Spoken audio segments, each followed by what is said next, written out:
Nous allons pouvoir commencer et débuter cette grande université populaire.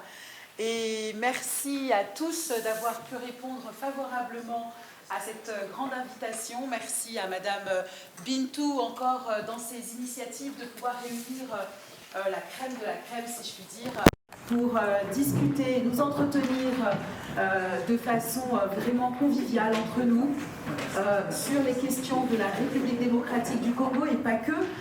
Vérifier, voir ensemble les relations sud-sud, nord-sud, quelles sont-elles et quel sera effectivement le Congo, la République démocratique du futur. Qu'est-ce qu'on espère, qu'est-ce que nous désirons. Et je pense que cette invitation, cette université populaire, si je puis dire, tombe à pic compte tenu de l'actualité qui se déroule aujourd'hui à l'est de la République démocratique du Congo. Nous allons ensemble commencer cette grande université. Bienvenue, messieurs, mesdames, et puis également mesdemoiselles aussi, pour cette grande réunion. Alors, je vais commencer en introduction à vous expliquer un peu qu'est-ce que c'est que le Haut Conseil des Congolais de France et d'Europe, le HCCFE. Alors, le HCCFE, c'est un organe technique qui permet aux uns aux autres, et notamment aux Congolais, mais à tous les sympathisants, à tous les amoureux de la République démocratique du Congo, de pouvoir utiliser cet outil pour sensibiliser, mais également pour discuter sur des plateformes, des manifestations économiques, politiques, de pouvoir réfléchir à l'amélioration de notre pays, la République démocratique du Congo. Le HCCFE, c'est aussi la possibilité qui est donnée à beaucoup de femmes. Et aujourd'hui, je crois que l'assistance est beaucoup très très féminine. Et donc, je salue encore vraiment le dynamisme de Madame Bintou de pouvoir rassembler les femmes, de pouvoir les accompagner. Parce que nous pensons aussi à l'est du Congo, nous connaissons la situation avec toutes ces femmes qui sont violées, qui sont malmenées. Et donc, nous sommes là aussi pour les accompagner, pour accompagner les enfants de rue, toutes ces difficultés. Mais quand on parle de la République démocratique du Congo, on ne peut ne pas penser à tous ces pays du Sud qui subissent aussi toutes ces exactions, toutes ces souffrances, et réfléchir ensemble à la façon et à la manière à laquelle nous pouvons, en prenant et en s'appuyant sur l'exemple de la République démocratique du Congo, permettre à tous ces pays du continent de vivre mieux. C'est également réfléchir sur toutes les problématiques des ODD, du développement durable. Quels sont-ils pour nos pays? L'énergie, quelles vont être les problématiques que nos pays vont pouvoir subir? Qu'est-ce que nous allons pouvoir faire pour l'accès à l'eau, l'accès à l'énergie, l'accès à l'éducation? Toutes ces problématiques vont être réfléchies et partagées ici au travers des différentes associations que nous allons vous présenter. Alors bonsoir à tous, moi c'est Soumari Sirandou, je suis malienne, sénégalaise et gambienne. Je me suis rendue je suis attachée à ces trois pays comme je les cite. Je me suis rendue en RDC l'été dernier, l'été 2022, j'y ai passé un mois. Et on a fait un projet éco-solidaire sur trois axes, trois domaines: la santé, l'éducation et l'environnement. On est parti à 5 volontaires de France, de Belgique, une qui venait du Sénégal et l'autre aussi de France comme moi. Donc on a passé un mois, pour le côté environnemental, on a planté 150 arbres au Congo central, à Kimayala, qui est un village, avec la fondation Pichou de Gaulle, donc c'est l'association locale, parce qu'on travaille toujours avec les associations locales. Pour le basketball, on a distribué des équipements sportifs, des barreuses, des shorts et des sacs à dos. Je précise 9 flamboyants, c'est pas des choses de seconde main ou troisième main. Et pour le côté santé, on a soutenu des hôpitaux par le don et l'acheminement de matériel médical. Voilà. Et alors pour le côté environnemental, c'était avec l'association Road Trip. En fait, c'est planter des arbres par la route, en fait voyager par la route pour planter des arbres. Elle a été créée en 2008 par M. Sadia Diawara. Voilà. Et le but, c'est de lutter contre la désertification partout dans le monde et la déforestation agressive, abusive et démesurée que subissent beaucoup de pays africains. Merci beaucoup pour votre attente. Donc je vais juste faire une synthèse, vous expliquer ce que c'est le Haut Conseil de Congolais de Français d'Europe. C'est une structure mise en place ici à Paris depuis 2018 et donc un organe technique au service de la communauté congolaise. Et là, le même statut que le Haut Conseil des Maliens, des Comoriens. Et au-dessus de nous, il y a donc le Haut Commissariat des organisations de la diaspora africaine en France. Donc c'est un peu structuré comme ça. Et après, on va vers les ambassades et les ministères des Affaires étrangères pour faire ces liens entre la diaspora qui est dans le monde avec nos pays d'origine. Donc, au niveau organisationnel, nous travaillerons bien sûr avec Racine, qui est nos aînés. Hein, ils ont commencé depuis longtemps cette lutte. Et au niveau de l'organisation, nous avons besoin quand même de savoir qui est qui peut épauler qui. Et au niveau stratégique, comme disait Dada Stone, ne plus continuer à prendre des projets comme ça en vrac, mais vraiment vous accompagner de A à Z. C'est-à-dire de l'idée vers les financements et après les financements, que le retour pour le futur de nos pays d'origine. Voilà pourquoi donc, je travaille actuellement avec messieurs Olivier et Claude. En tant que femme, vous avez mentionné que l'éducation est quelque chose qui est au cœur du futur, les enfants, bien sûr. Donc voilà, donc on s'occupe principalement d'aider à la fois le corps enseignant, mais aussi les parents, à transmettre facilement ce qu'ils ont envie de transmettre aux enfants, ou ce que l'éducation nationale a besoin de transmettre dans les programmes. Et on aide également les étudiants à apprendre beaucoup plus facilement par des méthodes éprouvées, qui ont fait leurs preuves, bien sûr, et qui facilitent qui donnent aussi le goût d'apprendre. Parce que souvent, on a parlé vous avez des associations qui traitaient l'échec scolaire, donc ça arrive aussi. Donc il faut absolument qu'on puisse transmettre ces techniques, puisqu'elles nous ont été données, donc on doit à notre tour les transmettre. Je vous remercie tous d'être venus cet après-midi au chevet du Congo. Et donc je suis Brigitte Kalalo tout d'abord. Brigitte Kalalo, mon nom congolais, et Likar, mon nom d'épouse. Trait d'Union congolais, c'est tout d'abord pour l'entraide et également pour promouvoir les savoir-faire des Congolais et, en France ici, en Europe, et également pour permettre aux Congolais de se réapproprier leur pays, leur culture. Et donc vers les années 2000, j'ai pris la présidence des Traits d'Union congolais et donc nous avons œuvré beaucoup auprès de nos enfants qui sont nés ici maintenant pour leur faire connaître ce qu'est notre culture. En fait, aujourd'hui, j'aimerais tout d'abord souligner sur ce qui nous tient à cœur, venir au chevet de notre pays, la République démocratique du Congo, qui est en guerre, qui est agressée par plusieurs pays, mais avec en tête un monsieur, Paul Kagame du Rwanda, qui pendant très longtemps nous a interdit de citer son nom ni son pays, et aujourd'hui on peut le dire ouvertement. Nous ne sommes pas une colonie française, on est une ex-colonie belge, mais on est massivement ici, on est le groupe le plus important en termes d'afro-descendants et africains.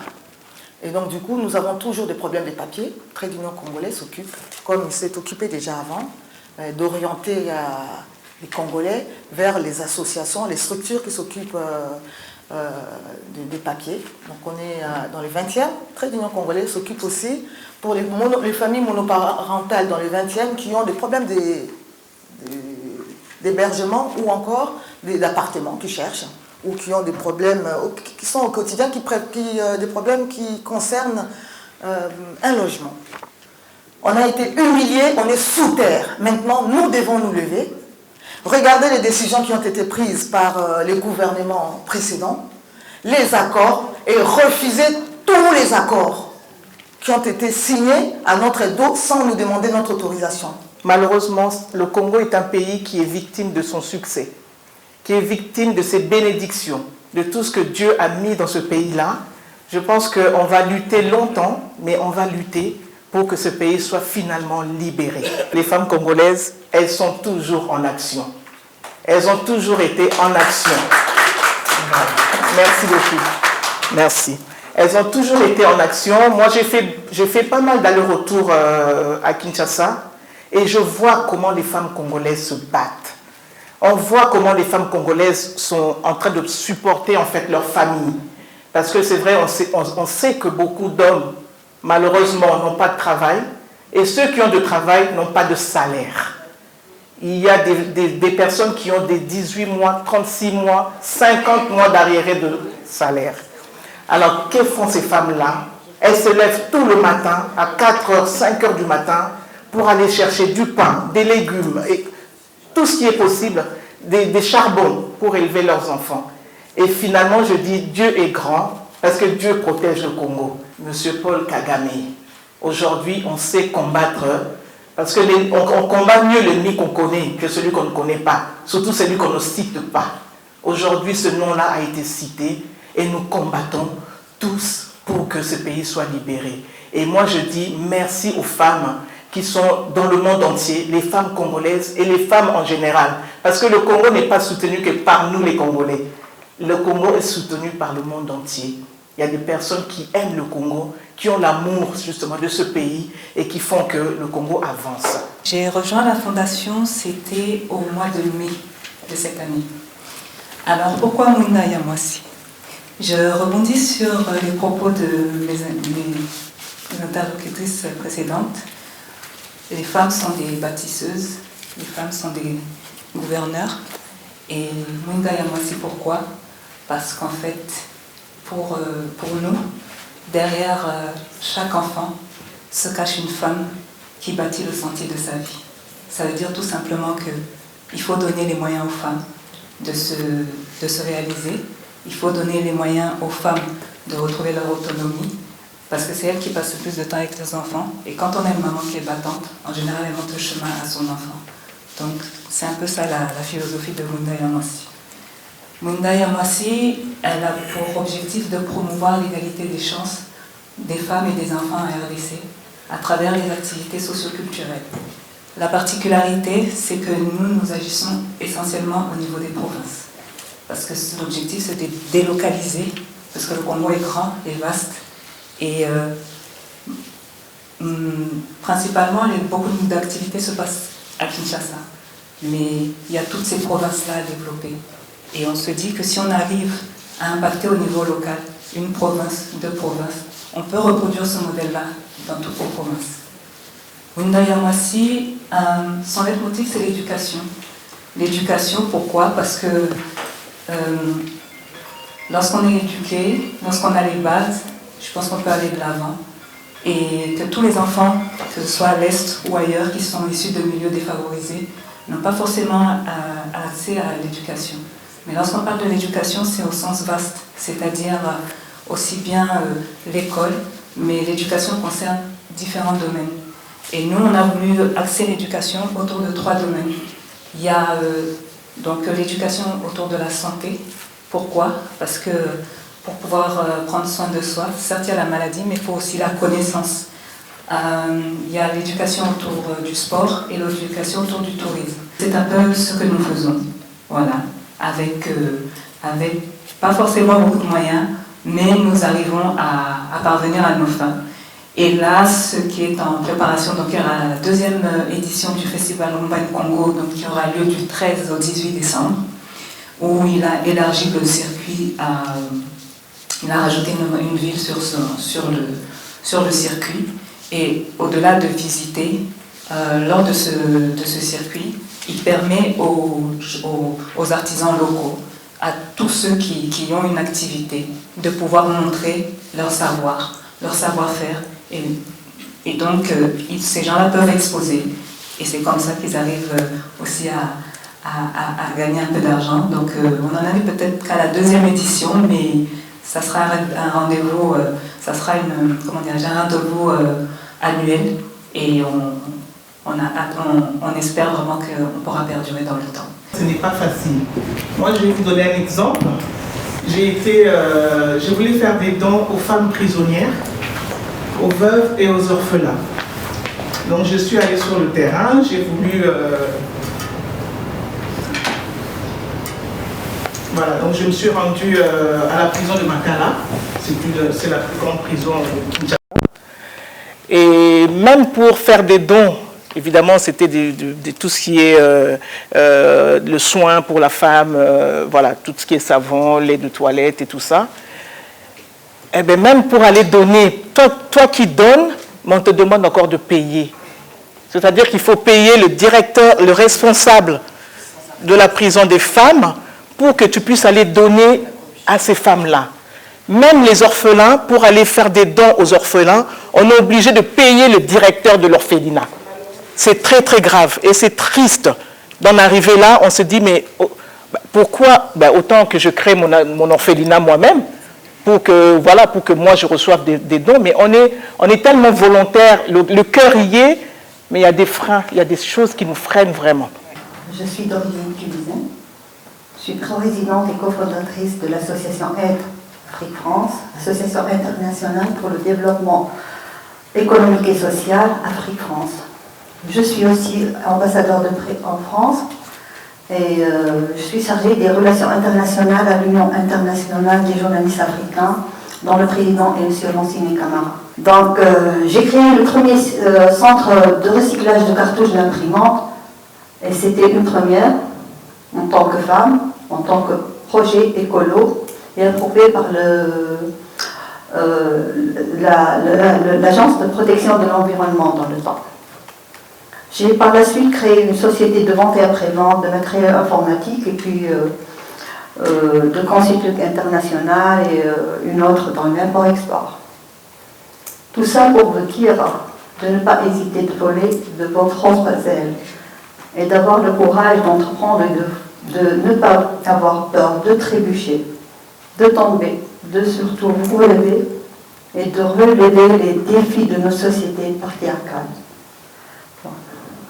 Bon, c'était une petite présentation de moi-même et un passage obligé avant de vous parler brièvement d'un projet puis je laisserai la parole à Madame Alphonsine, mon amie, la cofondatrice de Aide Afrique France et la vice-présidente.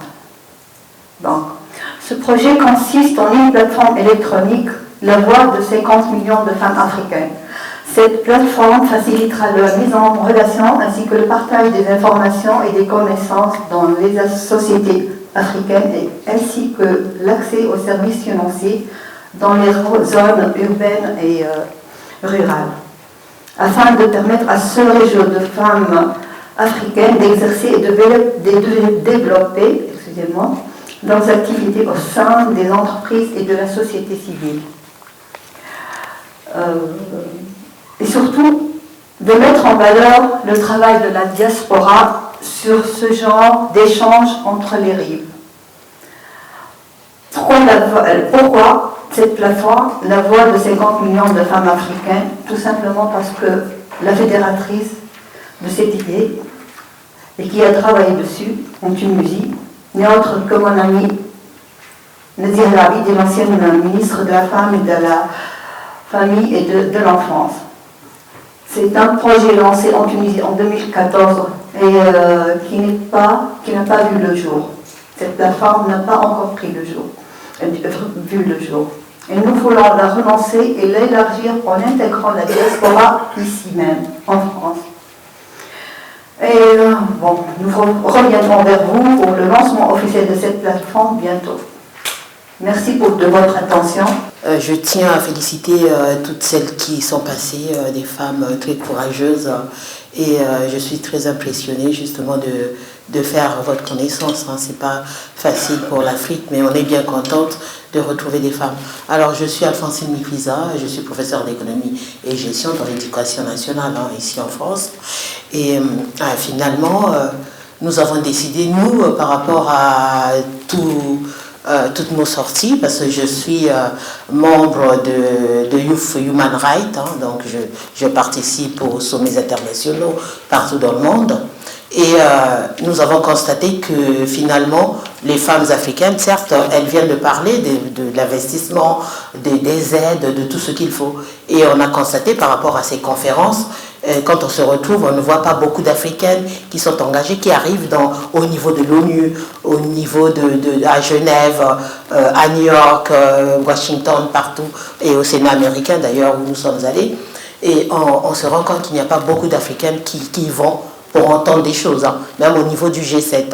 Et justement, nous, on avait décidé de créer cette plateforme pour aider les femmes africaines à s'installer, déjà à s'organiser en Afrique. Donc quand on parle de l'Afrique, c'est l'Afrique du nord au sud, de l'est à l'ouest, c'est toute l'Afrique. Et nous sommes en train d'installer des associations des femmes en Afrique pour qu'elles se prennent en charge, tout en mettant en place des formations. C'est-à-dire on met des plateformes, des classes virtuelles pour elles, pour apprendre à gérer leur petit commerce, comment s'installer, comment s'occuper de sa maison. Il y a plein de choses pour les femmes que nous sommes en train de faire. Alors pourquoi nous avons décidé ça? Justement parce que nous avons constaté, rien qu'en participant à certaines conférences, qu'il y a de l'argent qui est là prévu pour les femmes africaines. Au niveau du G7, par exemple, il y a beaucoup de milliards qui sont prévus pour les femmes africaines et elles ne savent pas. Donc c'est pourquoi nous avons créé AIDAF, cette plateforme pour aider justement à monter des projets pour que les associations en Afrique, les femmes qui s'engagent et surtout sur place, qu'elles soient financées, suivies et qu'il y ait un impact. Et on a créé cette plateforme justement pour aider à monter des projets, pour aider à trouver de l'argent là où il y en a, parce qu'il y en a. Au niveau du G7, je me rappelle l'année dernière, avant le confinement, on a parlé de 3 milliards d'euros prévus pour les femmes africaines qui s'engagent. Seulement, il faut monter des projets pour ça. Il faut monter des projets, présenter des projets là où il faut pour avoir ces financements. Et nous, la plateforme, elle est là pour ça, pour vous aider à monter des projets, d'autant plus que je suis professeur d'économie et gestion et que dans la gestion des projets, je m'y connais et on est là pour ça. Donc, actuellement, nous sommes dans des projets de monter un orphelinat au Congo-Brazzaville, hein, parce qu'on a un souci dans une région où il y a eu beaucoup de guerres, il y a des enfants qui sont complètement abandonnés et il y a des difficultés dans ce département qu'on appelle le département du Poul. Donc nous sommes engagés là-bas, nous avons déjà des hectares, beaucoup d'hectares pour justement monter cet orphelinat et des centres de formation où on va former des femmes. Mais bon, c'est partout. On a aussi des associations au Burkina Faso, au Sénégal, des partenaires, des associations que nous sommes en train de monter en Tunisie, au Mali, voilà, donc c'est au Cameroun, nous sommes en train de monter des associations. Et en RDC également, justement, on est là pour ça, celles qui veulent bien être accompagnées pour justement essayer d'aller chercher les fonds pour les femmes, là où on essaye de nous donner pour qu'on prenne notre place comme il se doit. Nous, on a été marqués par le fait que des enfants ont été abandonnés à leur sort dans le Poul, pas d'éducation, pas d'école, parfois plusieurs années.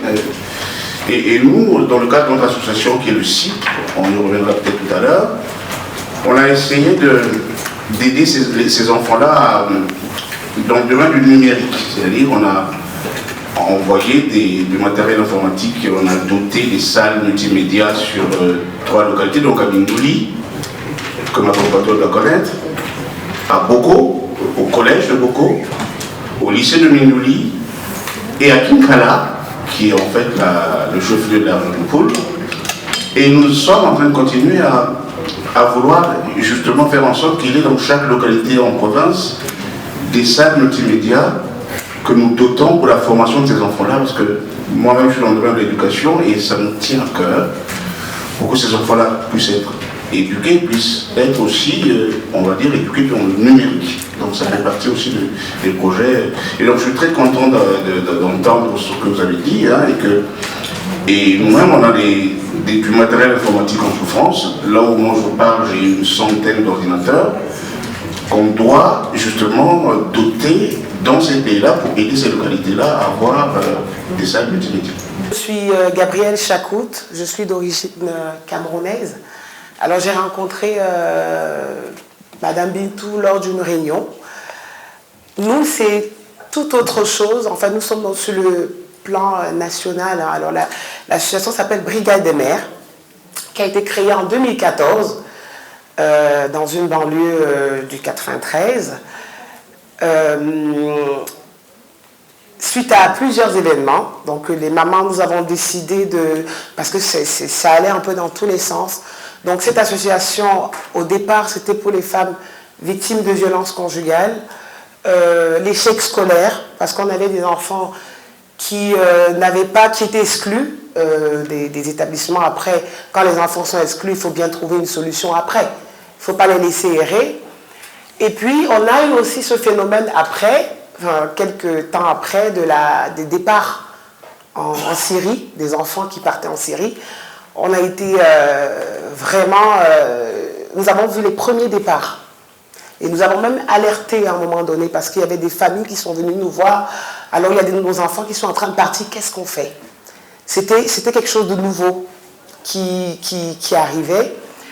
Alors, nous sommes une association à but non lucratif, donc nous n'avons pas de subvention. Nous sommes un peu comme le hall des urgences, donc nous avons des cas. On se débrouille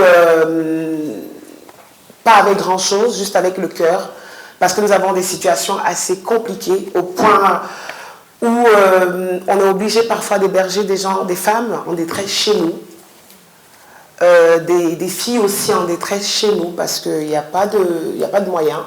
On fait avec. Donc moi, je travaille dans le domaine social depuis quelques années. Et la présidente s'appelle Madame Nadia Redmana, qui a travaillé très longtemps dans le social, qui a écrit d'ailleurs un livre « Comment j'ai sauvé mes enfants », qui est passé chez Kamel Lévy. Alors, ce que nous faisons, c'est vraiment de l'accompagnement des femmes victimes de violences, les démarches. Quand elles nous appellent, on est là, on les aide parfois à l'hébergement, voir comment on peut les aider. Dernièrement, on a eu une maman qui était battue, qui était à la rue avec 2 enfants, qui arrivait en France, une pharmacienne, elle n'avait plus de papier, elle ne savait pas comment faire, elle était démunie, donc elle est venue nous voir, on s'est débrouillé. On est allé auprès de la préfecture pour voir comment est-ce qu'on pouvait faire.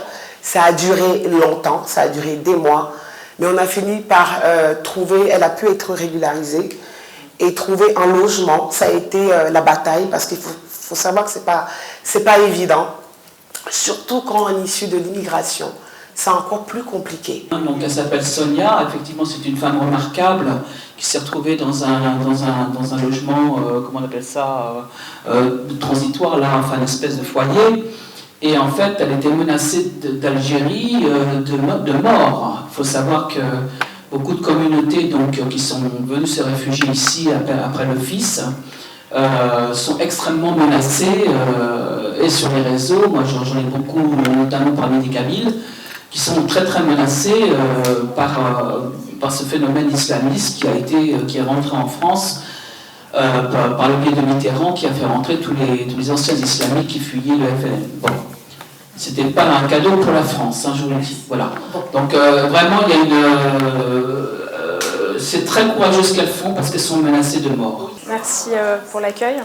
Alors je m'appelle Emerantia Toumba, je suis présidente fondatrice de l'association One Congo, qui est une association d'organisation des jeunes de la diaspora congolaise, notamment ceux qui sont nés en Europe et qui ont grandi en Europe mais qui souhaitent se rapprocher de leurs origines congolaises.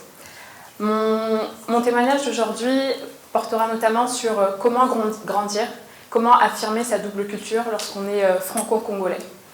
Alors, la difficulté qu'on a pu voir auprès des jeunes de la diaspora congolaise, c'est qu'il y a une réelle volonté de découvrir le Congo.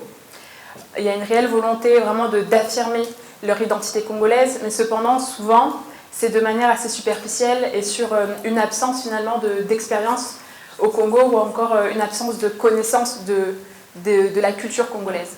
Donc certains vont dire oui, je suis fier d'être congolais, mais lorsqu'on leur pose certaines questions sur le Congo, sur l'histoire du Congo, ils sont assez perdus et ils ne sauront vous répondre très clairement sur ce qu'est réellement le Congo.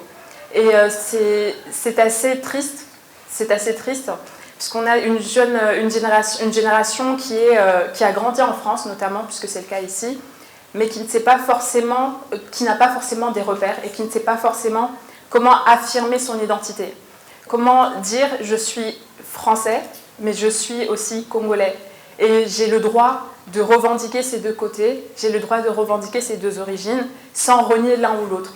Que ce soit en France ou au Congo, puisque de nos expériences également, lorsqu'on est un jeune de la diaspora congolaise et qu'on va à Kinshasa ou à Brazzaville, c'est vrai qu'on a tendance à se moquer de nous parce que voilà, on a un accent assez atypique lorsqu'on parle lingala ou voilà.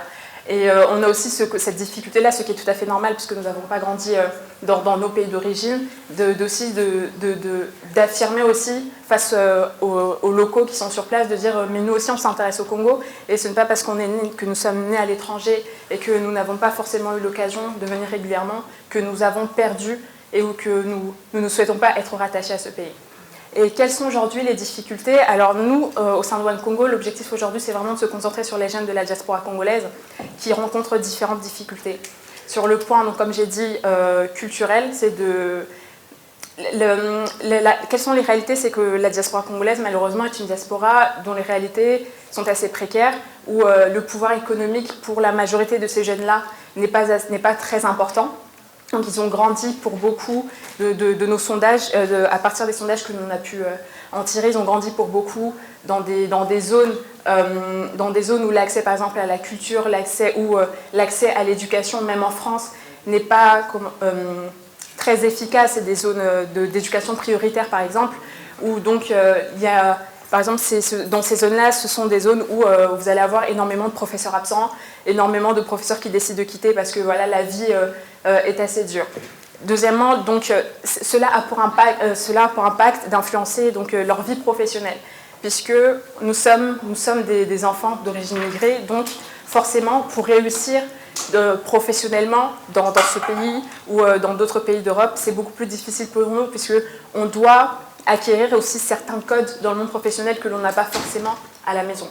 Mais en tout cas, l'objectif, c'est tout simplement de dire qu'on a une jeunesse de la diaspora qui est consciente de ce qu'elle est et qui essaye tant bien que mal, puisque c'est vrai que c'est pas facile, on peut le faire de manière assez maladroite, avec une certaine arrogance, un certain orgueil, mais en tout cas, on essaye de faire en sorte d'apporter notre petite touche au Congo et à la diaspora congolaise. Alors, les financements...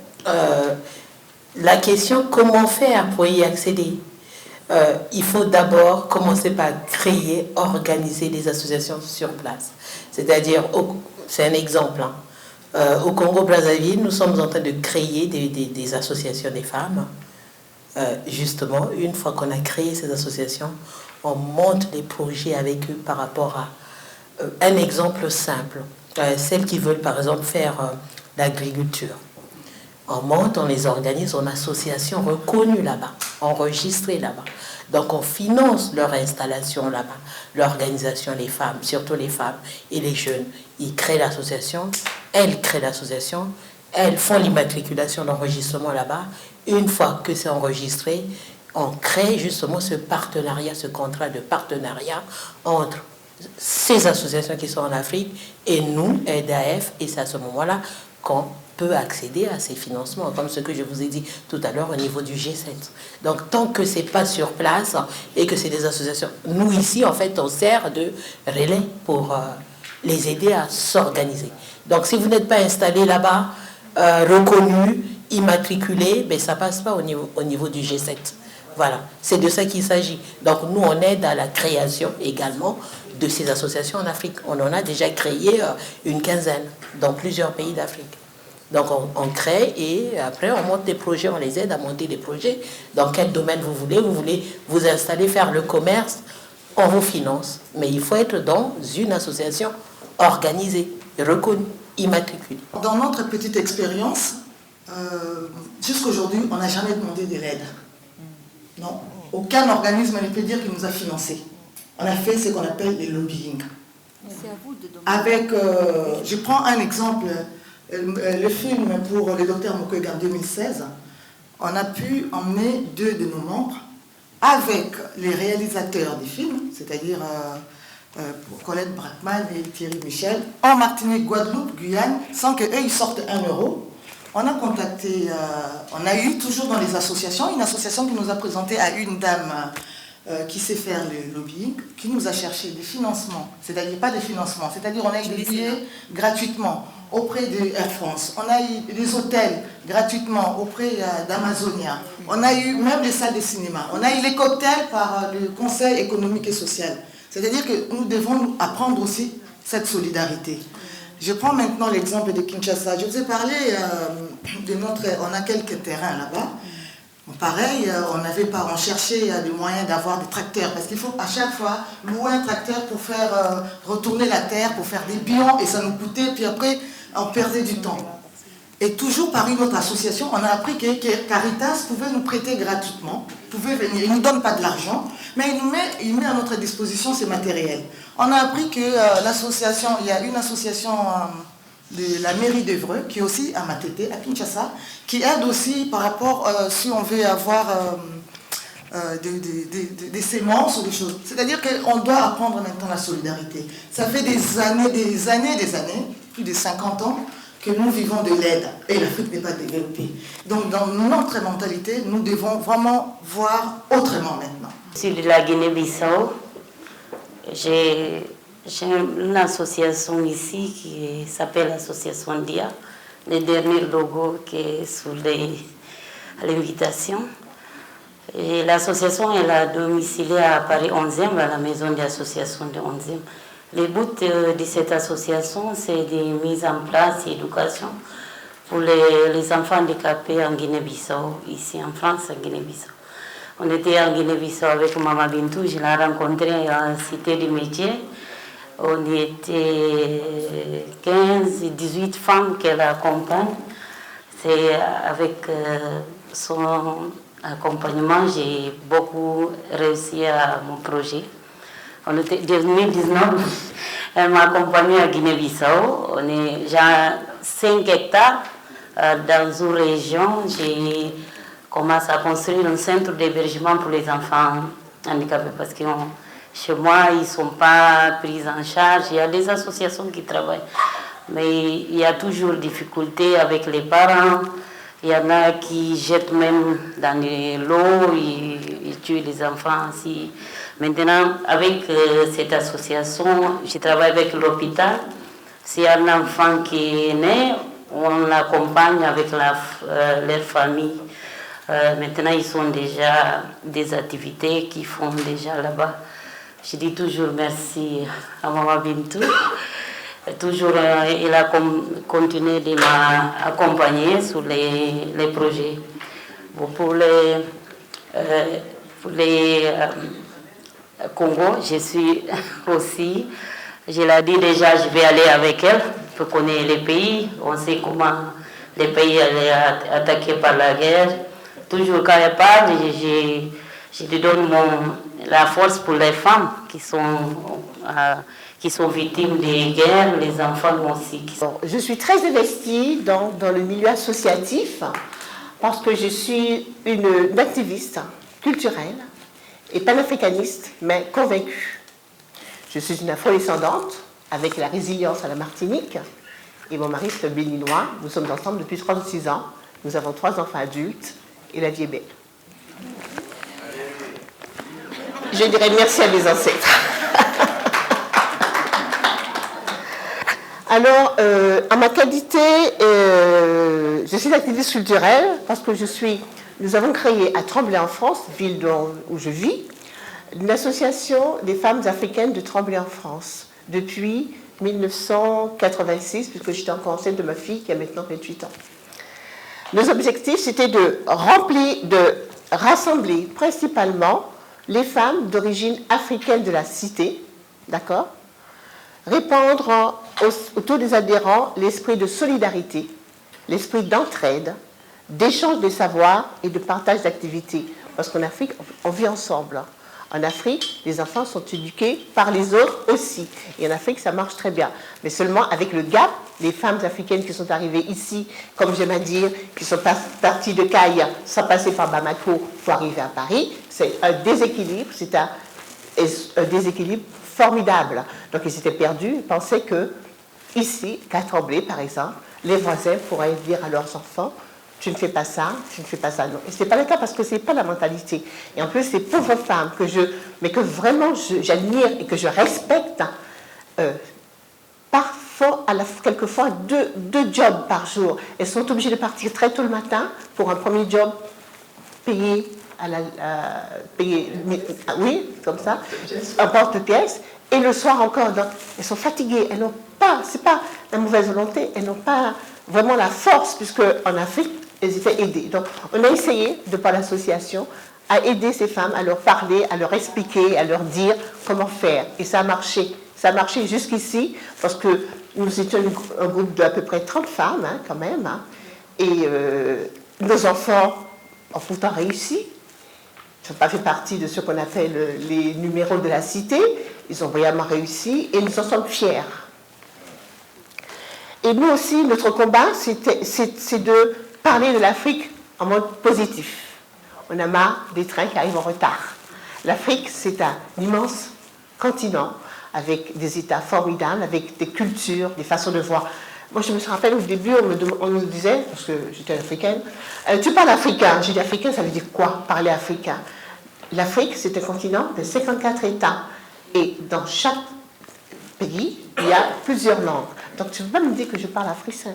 Je parle lingala, je parle douala, je parle n'importe quoi, bambara, mais je ne parle pas africain. Qu'on inculque à nos enfants cette dignité, qu'on inculque à nos enfants le respect. D'abord le respect. Moi, au boulot, j'ai dit à mes collègues, je n'ai pas besoin que vous m'aimiez. Je n'ai pas besoin que vous m'aimiez. Tout ce que je vous demande, c'est de me respecter comme je vous respecte. Et c'est tout. Et c'est tout. Voilà. Donc, les jeunes, je vous demande d'avoir ce même langage. Et surtout, au boulot, faites-vous respecter. Faites correctement votre travail, parce que je ne voulais pas avoir de problème. Faites correctement votre travail, mais seulement vous vous faites respecter et vous êtes digne. Parce qu'en France, lorsqu'une femme dirige une organisation, une entreprise et qu'il y a des hommes, on demande aux hommes d'appeler la secrétaire. Et selon eux, la secrétaire, c'est la dame, alors que la dame, c'est le PDG. Alors, voilà. Et donc, j'installe également donc, des écoles de leadership. J'en ai installé une trentaine. Leadership économique, leadership politique, leadership dans tous les domaines. Je dirige des campagnes stratégiques politiques. Je mentor également des futurs présidents, ministres et autres. L'école parlementaire du Cameroun a été conçue par moi, etc., etc.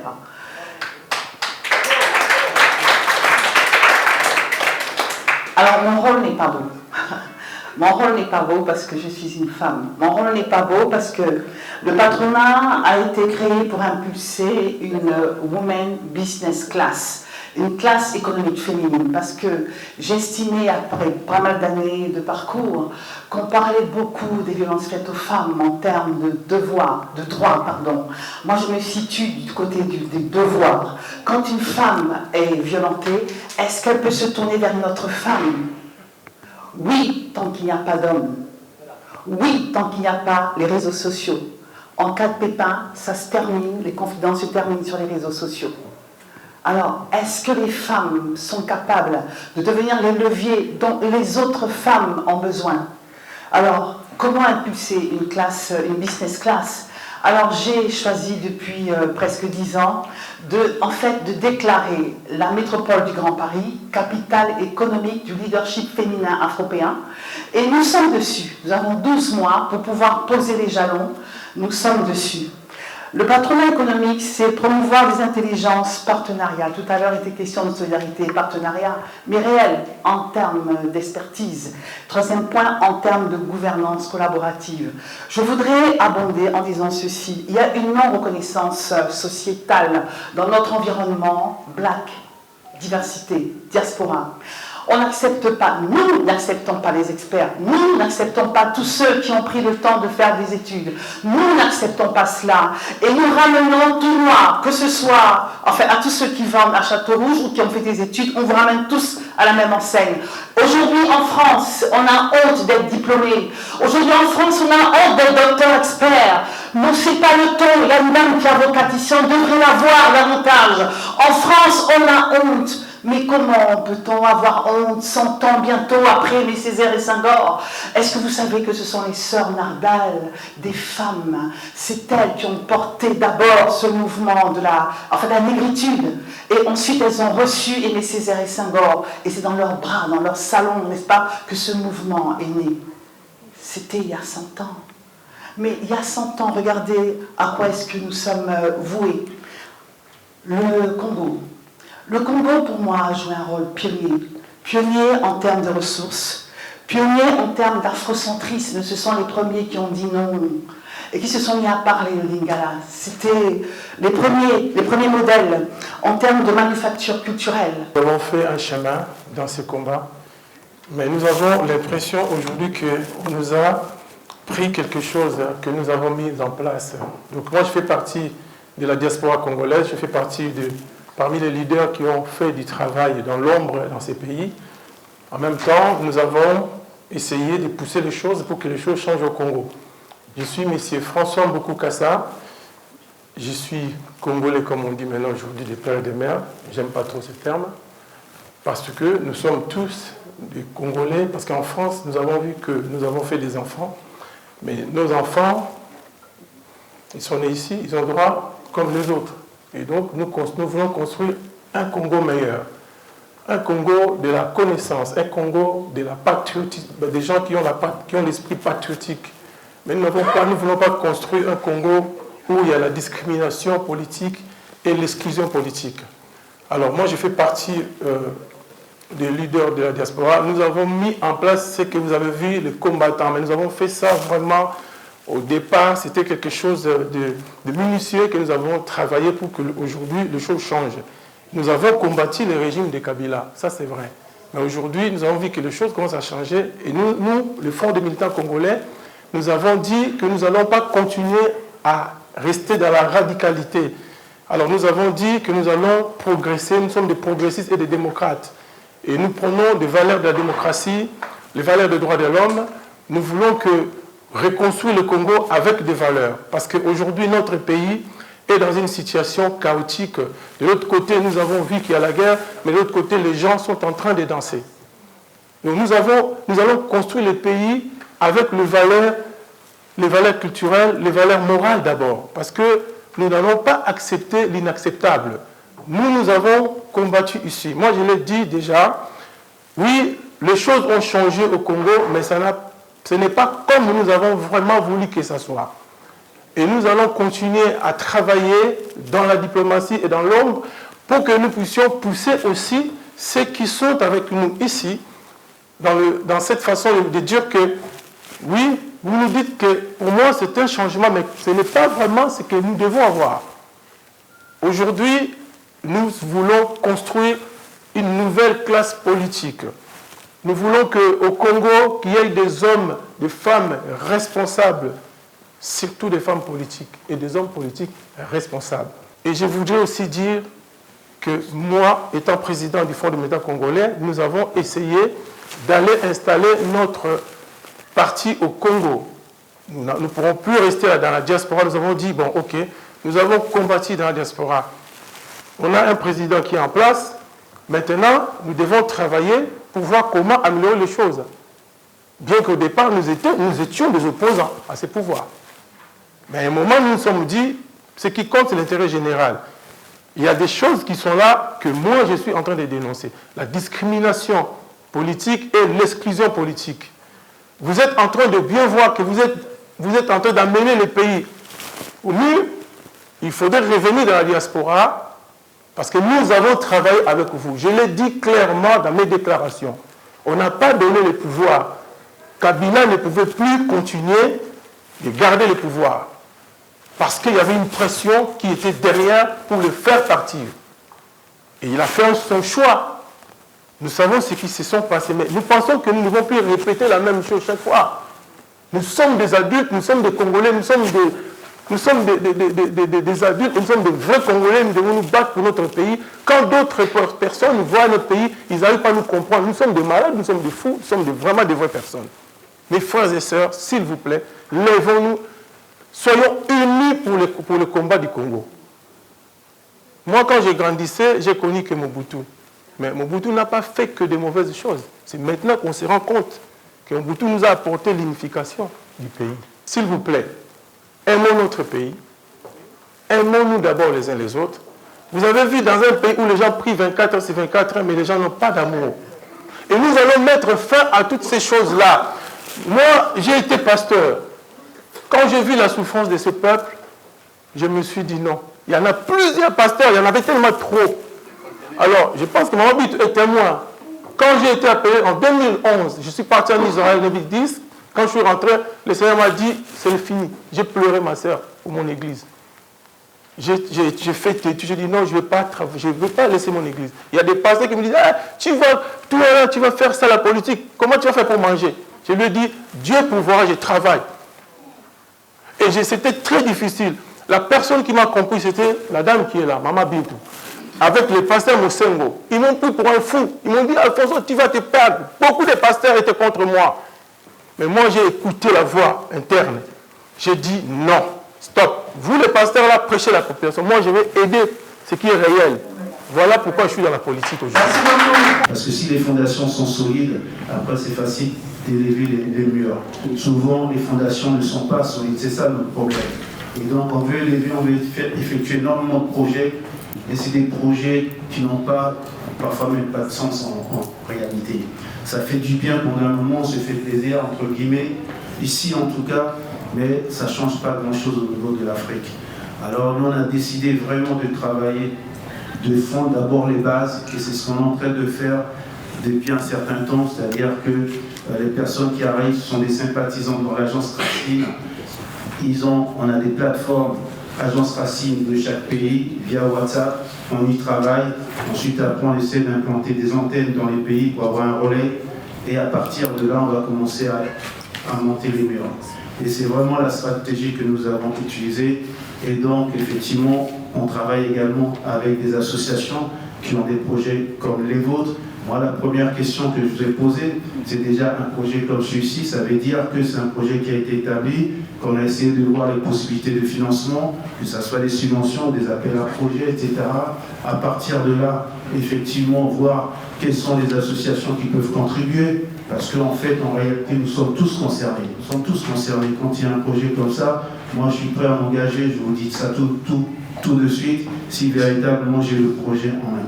Donc voilà, donc la question c'est véritablement comment, lorsqu'on a un projet, quelle est la méthodologie, la stratégie que nous utilisons pour que ça soit efficace, avant, pendant et après surtout. Merci.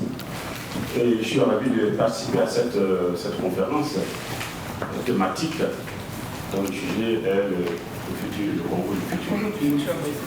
J'ai écouté tout le monde, tous les intervenants, je suis très content de leur exposer. Et j'ai dû aussi comprendre qu'il y avait que des exposés qui étaient assis pour répondre à nos questions. Ça n'est pas le cas. Et donc, je voudrais poser une question unique à tous les exposants. La question, au regard de la thématique affichée, le Congo du futur, je voudrais que, tant que moi je ne suis pas attendu, que chaque exposant puisse faire ressortir la proposition qui répond à la thématique. Le futur du Congo, le Congo du futur. Merci. En fait, moi j'ai une philosophie en fait. Je me dis qu'on ne peut pas toujours être tributaire de nos partenaires internationaux. Hein? Moi je respecte trop les entrepreneurs, hein? L'entrepreneuriat. Vous savez, d'abord je vais vous dire un secret, un petit secret. Lorsque je fais des activités, les gens qui me suivent, je ne demande pas l'argent. Sur Facebook, il faut contribuer. J'ai besoin d'argent pour les activités, mais je ne demande pas l'argent. Ça veut dire que j'ai travaillé, j'ai tout fait pour être autonome. C'est ce que j'ai fait comme activité. Parce que des fois, si on attend toujours des financements, on est déçu. Mais on s'est dit qu'on a des capacités, on a été sur les bancs de l'école, on peut créer, on doit être imaginatif, inventif, on doit avoir des idées pour pouvoir créer des sources, hein, des valeurs, disons en fait. Donc c'est comme ça. Par exemple, nous à la Fondation Ipoma, donc on a des activités qui nous rapportent. Hein, voilà, on a des fermes, des champs chez nous au Congo, nous avons des terrains par-ci par-là, on a beaucoup d'activités qui génèrent l'argent et puis il y a une philosophie chez nous là-bas, donc on a 30% de nos revenus qui sont réaffectés dans nos fondations. Vous avez bien parlé que les associations, vous savez, il y a une facilité de créer une association. Même une personne non scolarisée peut créer une association, mais il y a association et association. C'est pour ça que nous avons des problèmes de gestion de nos associations. Parce qu'on a des associations qui ne sont pas bien gérées. Vous comprenez? Donc, on ne peut pas créer une association pour créer parce qu'on se réveille du jour au lendemain qu'on doit créer l'association. Donc, vous verrez que les associations n'ont pas des missions précise, on ne sait pas gérer l'association, après 2 jours, 10 jours, on ferme l'association. Donc, la première des choses, d'abord, on doit former les gens qui ont des associations. Moi, j'ai écouté attentivement, en fait, tous les gens qui sont intervenus cet après-midi. Et puis, je vais un peu vous raconter mon histoire, pourquoi je suis là. Il y a 4 ans, par hasard, j'ai croisé, en fait, Maba Bintou, et je lui ai posé une question, et je lui ai dit, quelle est la chose qui vous embête le plus dans vos activités? Elle me dit, l'organisation. D'accord. Donc, en fait, on a travaillé ensemble pour améliorer ça. Et puis je me suis intéressé un peu plus au Congo, puisque c'est son pays. Et je me suis posé des questions fondamentales sur le fait de... Ce que j'entends souvent, en fait, de l'Afrique, c'est que l'Africain moyen attend qu'on règle le problème pour lui. Vous posez une question, la première chose que vous voyez quand vous avez un Africain, c'est il vous demande de l'argent. Alors j'ai besoin d'un financement. Et tout ça, en fait, ça m'a intrigué jusqu'au jour où j'ai dit à Bintou, écoute, on va aller faire un tour au Congo. Et entre-temps, en fait, j'ai découvert un facteur sociologique qui, en fait, prédispose en fait l'habitant africain, du continent africain, dans sa culture, au constat qu'on fait. Souvent, en fait, il y a des leaders d'opinion dans la communauté africaine qui prennent les choses en main, mais des fois, ce qu'ils me disent, c'est qu'ils s'aperçoivent que derrière, ça ne suit pas. Et en fait, si vous voulez, il est là, la chose, elle est là, quoi. Elle est qu'à un moment donné, il y a une façon, en fait, d'aborder les choses qui a été conditionnée là, dont on ne soupçonne pas, en fait, l'importance, et qui fait qu'on a ce genre de constatation où les gens là-bas, ils vont à l'église pour prier en espérant que tout va bien se passer le lendemain. Et en fait, mais par contre, il y a un potentiel extraordinaire, des compétences extraordinaires, mais en fait, ce qu'il faut, et je notais ça, oui, j'ai noté vos propos, il faut juste mettre en route la société civile. Alors j'ai un gars, après j'y serai en retour, j'ai un gars qui me... Parce que moi je leur ai dit, écoutez, vous ne devez rien attendre de rien d'autre de l'État. Vous ne devez rien attendre d'autre, vous devez faire les choses. Faire les choses, agir. Arrêtez de penser, arrêtez de chercher des choses, etc. Vous avez des ressources et vous pouvez le faire. Et effectivement, j'ai eu Gerson, je crois qu'il s'appelle Gerson qui est handicapé d'une main. Il a créé en fait toute une série d'activités incroyables là-bas. Et maintenant, si je parle alors pourquoi j'insiste là-dessus? Parce que vous avez un pays qui a des ressources, quoi. Il y en a partout des ressources. Alors aujourd'hui, nous avons donc commencé un nouveau concept qui consiste à organiser chaque 2 mois l'université populaire. Pourquoi cette initiative? Parce qu'il faut donner du contenu à ce que nous faisons, que ce soit au niveau associatif ou au niveau de l'entrepreneuriat au féminin. Nous avons un peu acquis de l'expérience de plus de 20 ans d'engagement associatif au niveau de l'association Action des femmes africaines solidaires pour le développement. Et là, donc, nous avons un point particulier pour ramener les actions de ce que nous avons pu rassembler pendant ces 20 ans vers nos pays d'origine. Et en cela, il a fallu encore créer un autre organe qui sera plus grand que l'association, qui est donc cette organisation qui s'intitule le Haut Conseil des Congolais de France et d'Europe. Cette université d'été a été conçue par les techniciens que j'ai actuellement, donc Claude Marinelli et Olivier, qui m'aident à comprendre les outils techniques qui font que l'éducation devienne réellement des socles du développement, que ce soit un développement humain ou le développement de nos pays d'origine. Donc nous donnerons ces outils autour de ces universités populaires pour pouvoir créer des comités citoyens par la suite et vraiment redéfinir l'engagement, que ce soit des leaders de la diaspora qui veulent agir en direction de l'Afrique, mais au moins que ça soit structuré, organisé et pouvoir donner à chaque entité donc la responsabilité qui lui incombe pour pouvoir mutualiser nos compétences, que ce soit au niveau de la diaspora africaine et aussi en direction de nos pays d'origine. Voilà cet outil de transmission de savoir-faire que nous avons implanté aujourd'hui et nous sommes enchantés d'avoir travaillé avec vous. Pour moi, le Congo futur, c'est un Congo qui est rebâti à partir de la base, donc à partir du peuple pour remonter au sommet. Parce que le peuple a bien compris l'enjeu géostratégique de notre pays, alors que les gouvernants de ce pays tardent à comprendre que ce pays n'a pas besoin d'aide. Ce pays a besoin de puiser à la réserve de sa diaspora pour pouvoir acquérir l'ingénierie que la diaspora apporte dans les pays occidentaux et les transporter uniquement dans les pays d'Afrique. Et c'est là on aura toute une ingénierie qui va se transférer vers les communautés locales, les collectivités locales. Et là, on aura faire des échanges d'expériences un peu plus fructueux que maintenant. Donc nous les demandons dans le futur de faire confiance à cette réserve de l'ingénierie, de la technologie qui réside dans le main et dans le cerveau de la diaspora pour pouvoir en bénéficier à notre population qui en a besoin vraiment dans nos pays d'origine. Là, ce n'est qu'une introduction, mais nous espérons vraiment que les gouvernants de nos pays vont nous faire confiance, vont faire appel à des compétences de la diaspora pour pouvoir conjuguer les futurs ensemble. Et c'est ensemble avec cette jeunesse que nous accompagnons déjà ici et là-bas que nous allons conjuguer donc l'avenir pour tous les continents africains avec des développements, des dialogues et des mutualisations et des médiations entre pays du Sud et du Nord, mais aussi des pays du Sud-Sud. Parce qu'on n'a pas assez aussi parlé de cette collaboration entre pays d'Afrique et qui est aussi un levier vraiment du développement du continent africain. Je vous remercie.